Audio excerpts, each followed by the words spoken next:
इस वीडियो को जरा ध्यान से देखना। दो लोग के बीच एक नॉर्मल आर्ग्यूमेंट चल रहा है, लेकिन अचानक से सामने वाले के सिर्फ एक टच से यह आदमी जमीन पर गिर जाता है और फिर सडनली ये आंटी भी एकदम से जमीन पर गिर जाती है। इस दूसरे वीडियो में भी सेम, ये दोनों औरतें झगड़ा कर रही है, लेकिन अचानक से एक दूसरे को छूते ही दोनों जमीन पर गिर जाती है, मानो जैसे कोई रहस्यमय सी फोर्स उन्हें नीचे गिरा रही हो। एंड फ्रेंड्स, ये कोई इक्का दुक्का केस नहीं है, बल्कि चाइना के गली गली में आज ऐसे हजारों केसेस सामने आ रहे हैं। क्या चीज है ये?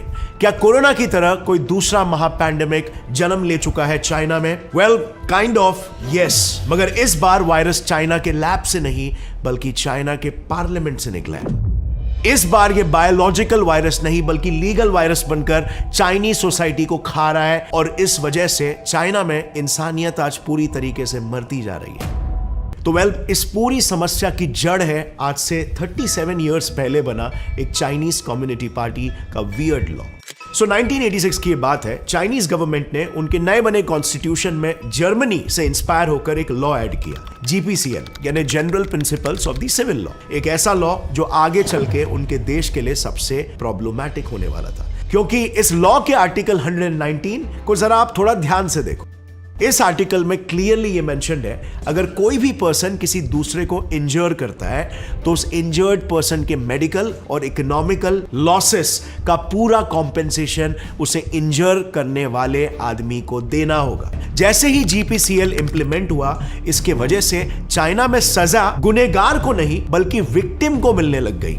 यस, इसे एक कुछ केसेस के एग्जाम्पल से समझते हैं। सो ये बंदा जो बार बार अलग अलग गाड़ियों से टकरा रहा है, इसका नाम है शू। ये बंदा दिन में 5 बार किसी भी गाड़ी के सामने कूदकर खुद के एक्सीडेंट की नकली एक्टिंग करता है। अब जरा इस शख्स को भी देखो, इनका भी जॉब बिल्कुल सेम है, गाड़ियों के सामने कूदना। बस सिर्फ थोड़ा सा फर्क यहां पर यह है कि ये भाई साहब सिर्फ महंगी गाड़ियों के सामने ही कूदते हैं ताकि उनसे ज्यादा से ज्यादा पैसे ऐड सके। अब यहां पर पास्ट में चाइना में ऐसे केसेस ऑन एंड ऑफ होते रहते थे, लेकिन ये फ्रॉड करने की बीमारी वहां पर वाकई में वायरल होने लगी 2006 के एक इनफेमस केस के बाद से, जिसमें चाइनीज जुडिशरी ने एक बहुत बड़ी गलती कर दी। कोर्ट के डिसीजन की वजह से पेंग यू नाम के आदमी को शू शाओलेन नाम की एक एल्डरली चाइनीज लेडी को सिर्फ छूने के लिए पूरे 6.5 लाख रुपए देने पड़े थे। दरअसल 28 नवंबर 2006 की बात है। एक सिटी बस से उतरते टाइम यू का पैर फिसल गया और वो गिर गई। उस टाइम पेंग यू, जो कि एक इंसानियत से भरा इंसान था, वो पास में ही थे। उन्होंने जैसे ये देखा, वो तुरंत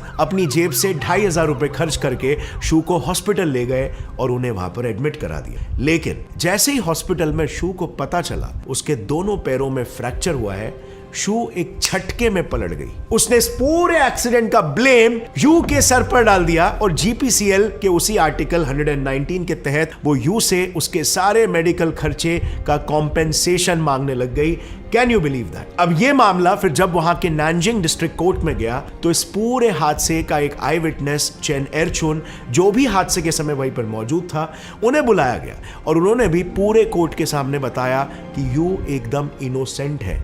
इनफैक्ट यू तो शू की मदद ही कर रहा था, लेकिन इसके बावजूद कोर्ट ने यू को ही सजा सुनाई और उसे शू को 6.5 लाख रुपए का कॉम्पेंसेशन देने का आदेश दे दिया। और सिर्फ इसीलिए क्योंकि कोर्ट के मुताबिक यू ने आर्टिकल 119 को वायलेट किया था। So compensation there was a must. अब ये केस काफी हिस्टोरिक था, काफी वायरल हुआ और इससे चाइनीज जनता में एकदम से डर फैलने लग गया। एक सेंस ऑफ इनसिक्योरिटी डेवलप होने लग गई देश के कायदे कानून को लेकर, लोगों को लेकर।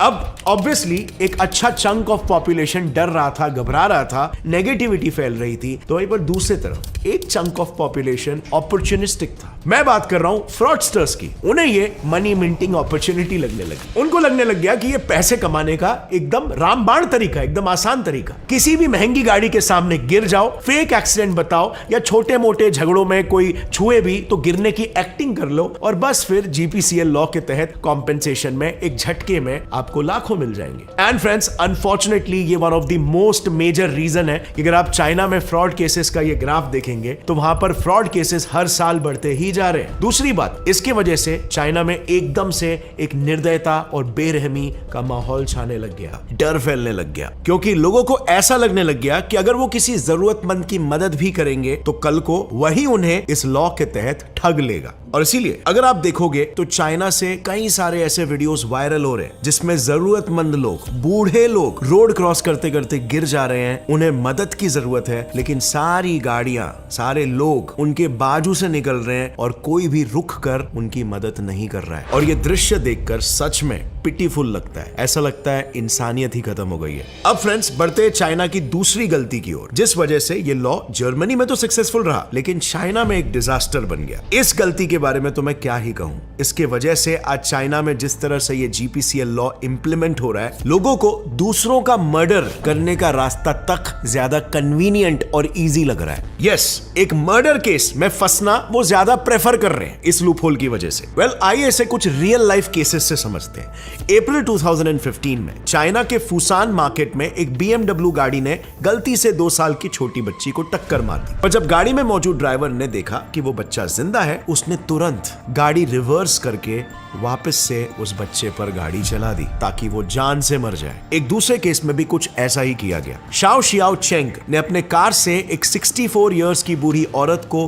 गलती से गाड़ी से उड़ा दिया था, पर जैसे ही उसने देखा कि वो औरत जिंदा है, उसने गाड़ी को तुरंत रिवर्स मारा और उन पर वापस से चढ़ाकर उनका सर कुचल दिया। एक्चुअली में वेरी अनफॉर्चुनेटली ऐसे केसेस भी चाइना के हर शहर में काफी कॉमन होते जा रहे हैं और इसके पीछे वजह है सिर्फ एक। चाइना के लीगल सिस्टम्स के जजमेंट में कई बार एक एक्सीडेंट का पनिशमेंट मर्डर के पनिशमेंट से भी ज्यादा स्ट्रिक्ट दिया जाता है। Drivers in China are known for intentionally killing the people that they accidentally hit while they're driving. In fact Shao का ही केस ले लो। 64 इयर्स की बूढ़ी औरत के ऊपर गाड़ी चलाने के बाद इस केस में उसने एक झूठा बयान दे दिया कि उसे तो लगा कि वो एक कचरे के ठेले के ऊपर से गाड़ी ले जा रहा है। अब इससे शाओ को इंटेंशनल होमिसाइड यानी कि इंटेंशनल मर्डर के केस से बरी कर दिया गया और उसे सिर्फ $70,000 और 3 साल की सजा दी गई। नाउ आई नो ये भी कोई छोटी पनिशमेंट नहीं है, लेकिन अगर शाओ उस औरत को जिंदा हॉस्पिटल पहुंचाता तो जीपीसीएल लॉ के आर्टिकल 119 के तहत शाओ को उस लेडी को लाइफ टाइम कॉम्पेंसेशन देना पड़ता था, यानी जिंदगी भर उसका खर्चा उठाना पड़ता था, जिसकी कीमत की कोई एग्जैक्ट सीमा नहीं है। कई न्यूज रिपोर्ट के मुताबिक तो कभी कभी ये कॉम्पेंसेशन का खर्चा चाइना में 30 करोड़ प्लस भी जाता है। So my point over here is, क्योंकि ऐसे कई सारे केसेस चाइना में बार बार हो चुके हैं, इसीलिए अब वेरी अनफॉर्चुनेटली चाइनीज लोगों में एक नोशन बैठ चुका है कि अगर गलती से भी किसी का एक्सीडेंट हो जाए तो उसको हॉस्पिटल लेके जाने के बजाय उसका मर्डर करना ज्यादा बेटर ऑल्टरनेटिव है। 119 के तहत अगर उस विक्टिम ने केस ठोक दिया तो उस आदमी के लग जाएंगे। सो अब फ्रेंड्स, आप बेसिकली जान चुके हो कि वो 2 मेजर रीजंस क्या थे जिसकी वजह से ये माइंडसेट, ये कल्चर चाइना में गली गली में फैल चुका है कि किसी भी जरूरतमंद की मदद ना करे वरना वो हमें ही ठग दे। न्यूयॉर्क टाइम्स के हिसाब से चाइना के लीगल जस्टिस सिस्टम में ही एक मेजर फ्लॉ है। बेसिकली उनके कॉन्स्टिट्यूशन के आर्टिकल 178 के हिसाब से किसी भी केस को मात्र 20 दिनों के अंदर ही खत्म करना होता है और इसीलिए इसकी पॉसिबिलिटी बढ़ जाती है कि जल्दबाजी में केस को फटाफट क्लोज करने की होड़ में सुपरफिशियल इन्वेस्टिगेशन करके वो एक्यूज को ही गुनहगार ठहरा देते हैं और इवेंचुअली स्कैमर्स गलत काम करके भी जीत जाते हैं। जैसे हमने शू के केस में देखा, वो गिर गई थी, यू ने उसकी मदद की, आई विटनेस ने भी बयान किया कि ये सच है, लेकिन फिर भी इसके बावजूद यू को ही सजा मिली। इस आर्टिकल 119 के तहत जहां पर इतने फ्रॉड्स हो रहे हैं, तो अगर ऐसे केसेस में फ्रॉडस्टर्स गिल्टी प्रूव हो जाते हैं तो डेफिनेटली इनको भारी पनिशमेंट्स मिलनी चाहिए, right? But unfortunately that doesn't happen in China. New York times को ही ऐसे ही एक हैंडीकैप्ड स्कैमर ने बताया जो अक्सर ट्रक्स के सामने अपनी 3 व्हीलर ले जाता था और फिर अपना नकली एक्सीडेंट करवाकर उनसे पैसे ऐंठता था। उसने बताया कि जब एक बार यही स्कैम करते वक्त पुलिस ने उसे पकड़ा तो उस पर सिर्फ $3,000 का ही फाइन लगाया था। इनफैक्ट उसने तो न्यूयॉर्क टाइम्स को यह भी बताया